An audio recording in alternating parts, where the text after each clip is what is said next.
From Chicago studios, this is the Muslim News on Muslim Network TV. Assalamu alaikum, I'm Samana, Siddiqui. First, the headlines. House Democrats urge Biden to work with Cuba to vaccinate the world. Biden says U.S. to overcome inflation. 80% of Gaza's children suffer depression under Israel's blockade, charity warns. Indians set trains on fire to protest army recruitment. Muslim shelter opens in Tijuana. Halal ingredients market size valued at $436.2 billion by end of 2032. Our top story tonight. On Thursday, a group of 26 House Democrats urged President Joe Biden to review U.S. policy toward Cuba to ensure sanctions don't impede its global vaccination campaign. They cited the enormous potential of Cuban COVID-19 vaccines to tackle enduring global inequities. Representatives Ayanna Pressley and Steve Cohen said in the letter, Cuba's goal of vaccinating people in low-income countries offers an important opportunity. It offers a bridge for both nations to work together on urgent healthcare issues facing the world, they said, also noting that the U.S. and Cuba collaborated to confront the Ebola outbreak in West Africa in 2016. Cuba's National Regulatory Agency approved the Abdullah vaccine on the 9th of July 2021, making Cuba the first Latin American country to develop a successful COVID-19 vaccine. Cuba reported that Abdullah is 92% efficacious after 3 doses. The U.S. House Select Committee investigating the January 6 Capitol attack flagged the suspicious behavior of people who toured the Capitol the day before the insurrection. Committee Chair Benny Thompson, a Mississippi Democrat, wrote a letter to Representative Barry Loudermilk, including photographs. They showed people on the tour appearing to be doing reconnaissance of the Capitol. Tour participants photographed and recorded areas of the complex typically not of interest to tourists, including hallways, staircases, and security checkpoints. They were also present at Trump's rally on the National Mall preceding it. One man on the tour was filmed holding a flagpole with a sharpened end reading, "It's for a certain person." U.S. President Joe Biden says the American economy is well positioned to overcome inflation. Biden's comments came a day after he criticized the financial industry and major oil corporations. He tweeted the economy had stalled and COVID was out of control when he took office. Biden called what's happened since then the most robust recovery in modern history. The U.S. is now better positioned to overcome global inflation, he added. Biden emphasized that unions built the American middle class by providing democracy in the workplace. He added that strengthening workers and the middle class will increase opportunity and decrease persistent inequity. 2 days after a 10-year-old boy died after falling into a drainage ditch in Milwaukie, the search continues for the boy's father and neighbor who tried to save him. Fast-moving water swept Rashidullah Abdul Hashim and Zakaria Gunumia into one of the tunnels. Muslim community members remain hopeful Abdul Hashim and Gunumia will return to their families. The community has rallied around the families of both men. Many Muslims connected to the local mosque are doing what they can to help with the search. Community leaders are asking volunteer searchers to be especially careful. Milwaukie Fire Department Chief Aaron Lipsky said he can't divert resources from the search for another dive rescue. The hot weather has complicated the search, but rain moving into the area might help, officials said. 3 years ago, a Latino Muslim nonprofit began raising funds to open the first Muslim shelter for refugees and asylum seekers in Tijuana. On Saturday, the shelter opened its doors with a ribbon-cutting ceremony. Sonia Garcia, president of the Latina Muslim Foundation, said the project took a lot of faith, money, effort, and patience. She said nearly $500,000 was raised from community donations for the shelter. The nonprofit based in San Diego and Tijuana said the 2-story shelter is located in Tijuana's Zona Norte, close to the U.S.-Mexico border. The 8,000-square-foot facility can serve up to 150 asylum seekers. It currently houses 30 people. Garcia grew up Catholic and converted to Islam. She has worked in migrant shelters in Tijuana, where she became aware of the growing number of Muslim asylum seekers. Why Indians are setting trains on fire. Details after the break, so stay tuned, and we'll be right back after these messages.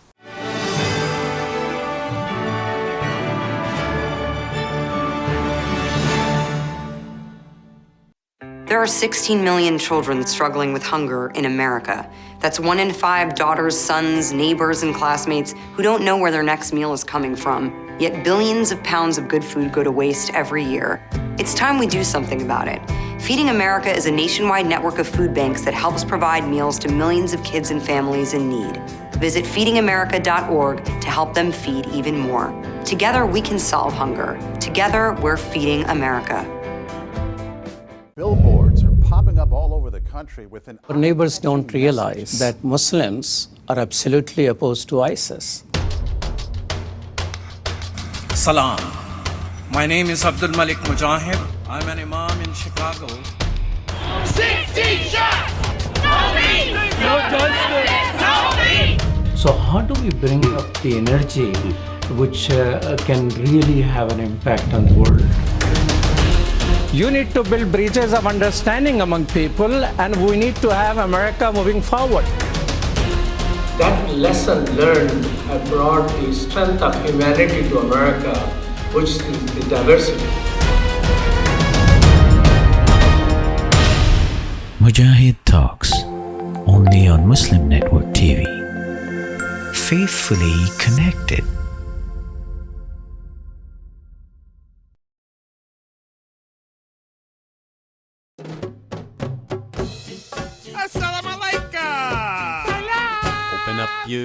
Assalamu alaikum everyone, it's your brother Zain Bika from South Africa.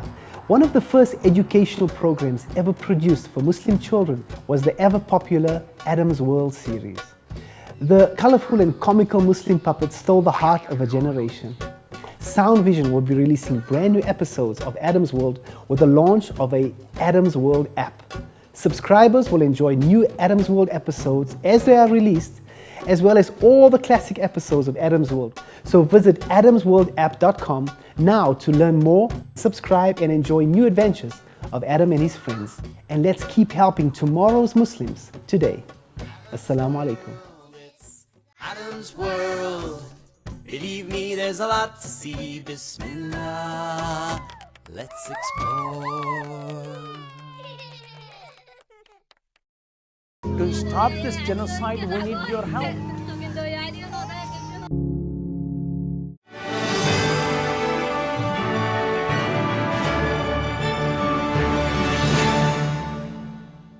Welcome back.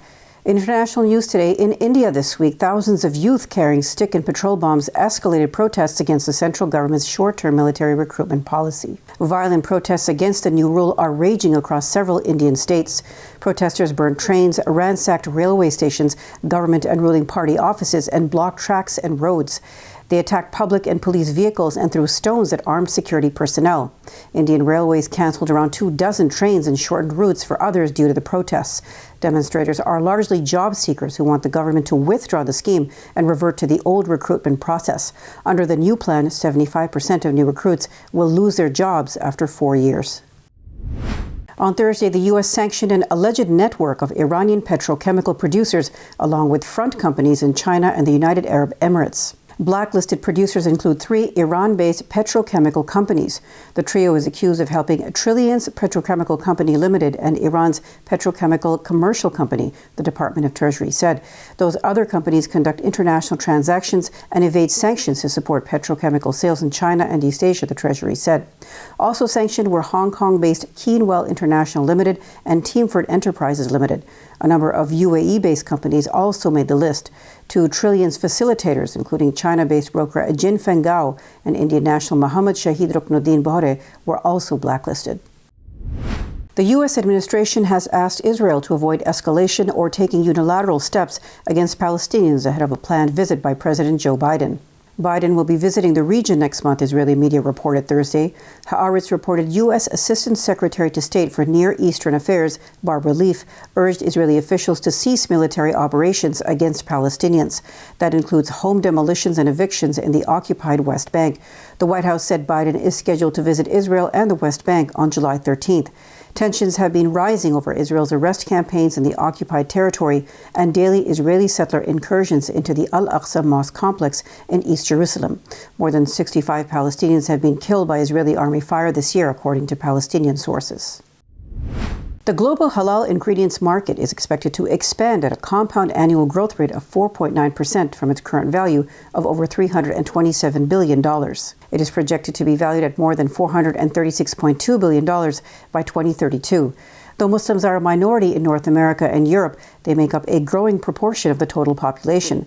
The Muslim population in Europe is expected to grow by nearly a third to 59.4 million by 2030. North America's Muslim population is expected to more than double during that same period. This is anticipated to increase sales of halal ingredients in these markets. On Wednesday, a Bangladeshi lawyer reportedly posted a derogatory social media comment about Prophet Muhammad, heightening tensions nationwide. The Facebook post went viral on social media. It comes amid outrage in the Muslim-majority nation over disparaging comments about the Prophet by two officials with India's ruling Bharatiya Janata Party last month. Attorneys held a massive demonstration at the Supreme Court of Bangladesh and vandalized the office where the lawyer worked. They also held a rally to demand immediate punishment for the lawyer. The Bangladesh Supreme Court Bar Association suspended his membership. A case was filed against him at Shahbag police station in the capital Dhaka on Wednesday. 4 out of 5 children in Gaza suffer from depression, sadness, and fear from living under Israel's stifling blockade, according to a report by Save the Children. The UK charity's document includes details from interviews with 488 children and 168 parents and caregivers in Gaza. It shows a drastic deterioration since the group's 2018 report. The percentage of people reporting symptoms of depression, grief, and fear has risen from 55% to 80%. The report showed a significant increase in the number of children who feel fearful, 84% compared to 50% in 2018. Sadness or depression escalated from 62% to 77%. Meanwhile, grief rose from 55% to 78%. Coming up next after the break is our in-depth analysis segment, so stay tuned, and we'll be right back after these messages.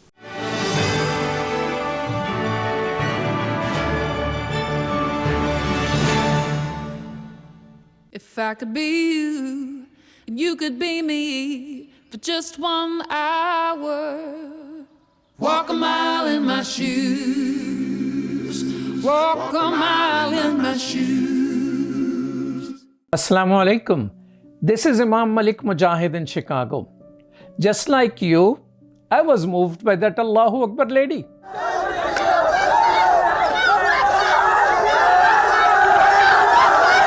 She stood her ground, fearful of none, for her hijab and for her education. Sisters and brothers, Indian Muslims are facing a genocide. India does not care for Muslim protesting, but it does care for the world opinion. Therefore, we must push the United Nations. The UN has a responsibility to protect. They must prevent genocide. Please sign this UN petition now. Get others to sign. It will help. Trust me, it will help. We need 1 million signatures, brothers and sisters. Please sign now.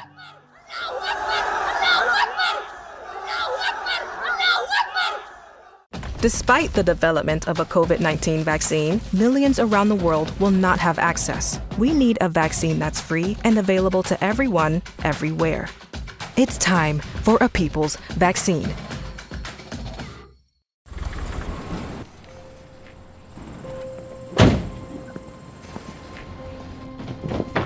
Dad, they took over my bedroom. Come on, come on. Okay, Dad. 1, 2, 3.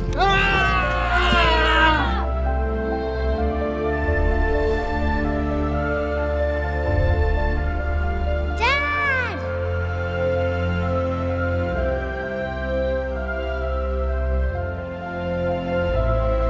You saved me.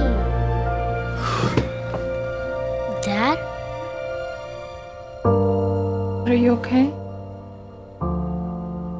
I'm fine, dear.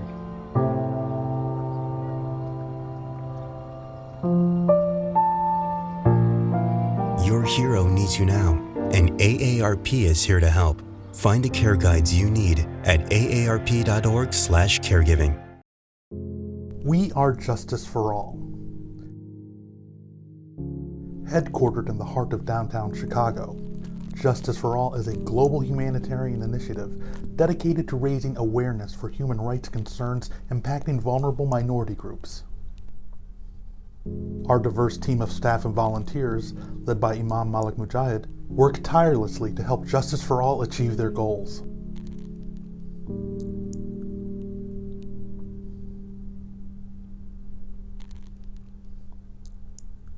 We promote policies that protect religious freedom, address the root causes of mass displacement, and recognize the plight of refugees and forced migrants. Together, we can continue to stand up for justice. Justice for all.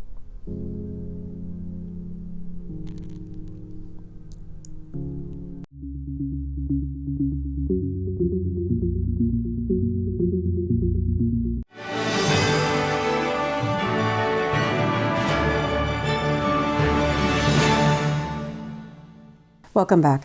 It's time for our in-depth analysis segment. Let's watch. Today, we'll be discussing an issue that I think every single American is aware of, and that is the issue of inflation, this drastic rise we've seen in the prices of goods across the economy. What is the current state of inflation in the United States? Why did this happen? What, if anything, can be done about it? Let's discuss that today with our special guest, Pia Malaney, who is the co-founder and director of the Center for Innovation, Growth, and Society, and a senior economist at the Institute for New Economic Thinking. Pia, thank you so much for joining us. How are you doing today? Very well, thanks. Thank you for having me. Very happy to have you. So let's start with just a little basic information for our guests. What is the state of inflation in the United States right now, and what led to this problem? As most of us have probably been feeling in our pocketbooks, inflation is now at a 40-year high. And there's a huge amount of concern. We're hearing the Fed talk about how they want to raise interest rates in order to deal with this. We're talking about concerns about a wage price spiral and how we need to rein in the economy. So to answer your question, let's look a little bit as to why we might actually be in this position. We had low interest rates for decades, and then we got hit by the pandemic a couple of years ago. And in the face of what could have been one of the worst recessions we've ever seen, the government decided to start easing money supply and start pumping money into the economy by essentially giving people tax breaks and sending out child credits and just giving people money so that while they were forced to stay at home during the pandemic, they'd actually be able to keep the economy going, be able to feed their families and pay their rent, and just keep going. But as a result, there was a fair amount of money pumped into the economy. And the second piece of this is that people wanted to stay home, obviously, because you don't want to go into an environment where you're likely to get sick, especially given that the US workforce is not really offering most of its workers universal health care. We're not offering paid sick leave to a lot of our workers. Childcare is a huge issue. So women needed to stay home to look after their children. So we had a lot of workers leave the workforce. We also had a huge pressure on our supply chains, because one of the things we saw was that since we couldn't go out and eat at restaurants, we didn't want to travel, we weren't using services as much. No one wants to be in a gym or getting a massage during a pandemic.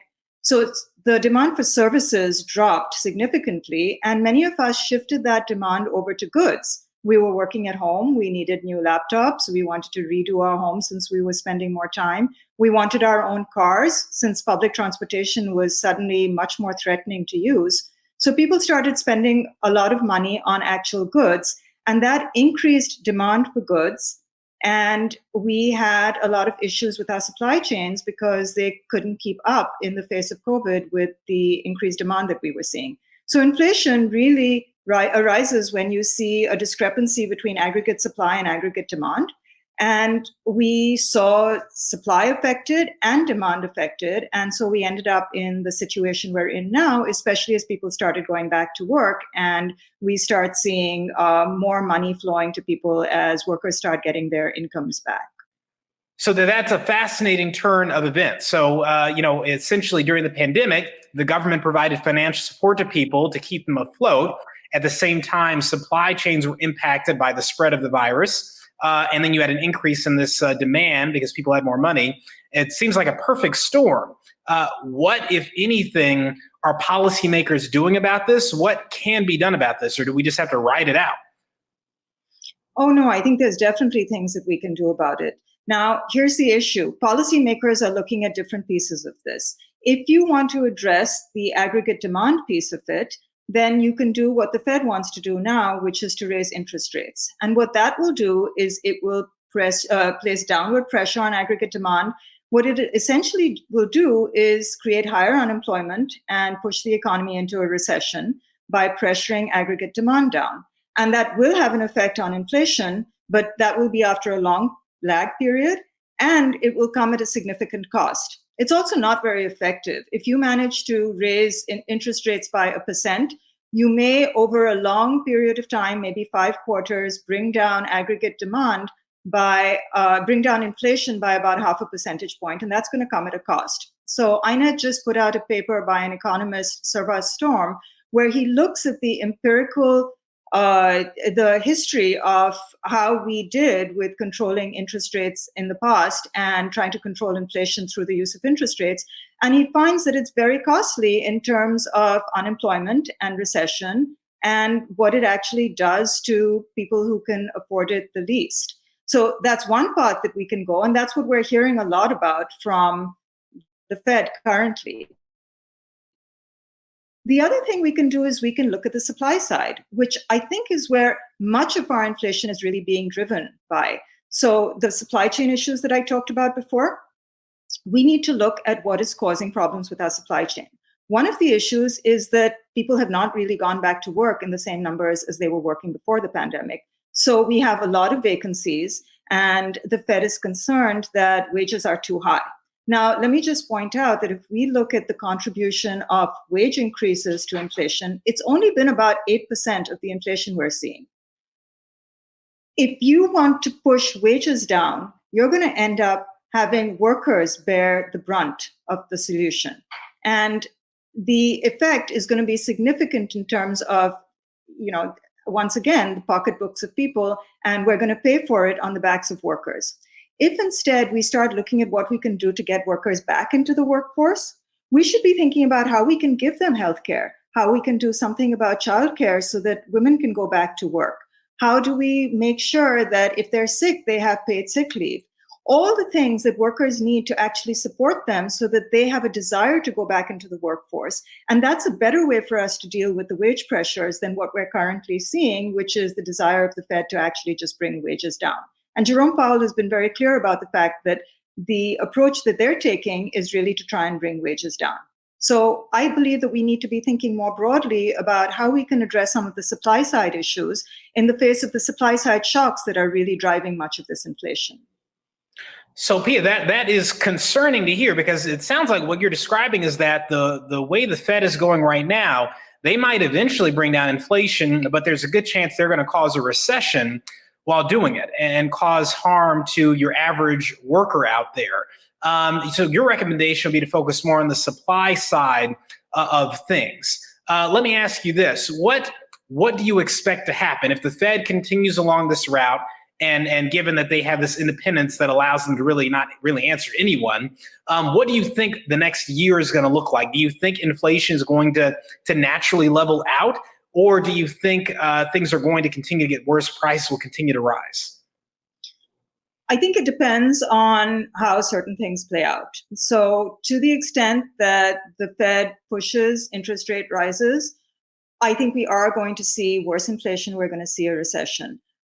I think left to its own devices, if we could actually just control the pandemic, I think we'd go a long ways towards getting people back into the workforce. If we can provide some of the longer term support that I talked about, we can help people get back to work. And I think that would be a way of bringing down inflation. Now, I should say that there's another factor at play here, which is that corporations, seeing these high inflation rates, have realized that because there is so much more monopoly power today than there ever was before, that they can raise prices to not only cover the cost of rising wages and to cover the cost of rising inputs, but over and above that so that they can increase their profits. So if you remember when I said that wages were contributing, the rise in wages was contributing about 8% of the current inflation, the rise in corporate profits has contributed more than 50% to the inflation that we're seeing today. And we have earnings reports from major corporations where they talk about the fact that inflation is good for them because they can increase their profits, because they can raise prices over and above what they need to. So we're seeing corporate profits at a higher than they've been in the last 20 years, maybe. We're seeing, for example, in the area of shipping, profits of 150 billion, that's up from 25 billion just 2 years ago. One of the reasons for this is that we have 3 shipping alliances that control 80% of our shipping lines. So because they have such a strong monopoly, they can raise prices and there's no one stopping them. So now we're in the situation of asking the government, can we do anything about this? And we're actually starting to see some efforts on the part of the Democrats to try and control this. So we have some bills that are coming up in front of Congress to look at price gouging. And we have Bernie Sanders putting forward a bill to actually try and institute a one-time profit tax, a very high tax on the profits from the last 2 years, over and above a certain amount, up to a 95% tax, which we've done before in the face of, wars and other shocks to try and control price gouging on the part of major corporations. So we have some tools within our control to try and control this. And I guess the question is, will we use them, or are average people going to have to suffer a lot more in the coming months and potentially longer? We will see, God willing. P, I want to thank you so much for joining us and sharing your experience and your expertise. We look forward to having you back sometime in the near future to see where things are and if things are moving in the right direction. We hope so, God willing. Thank you so much for joining us. Thank you for having me. Thank you. That's all from our Chicago studios tonight. Thank you for tuning in. You can find previous episodes and more on our YouTube or Facebook. For more content, keep watching Muslim Network TV or visit muslimnetwork.tv. Salam and good night.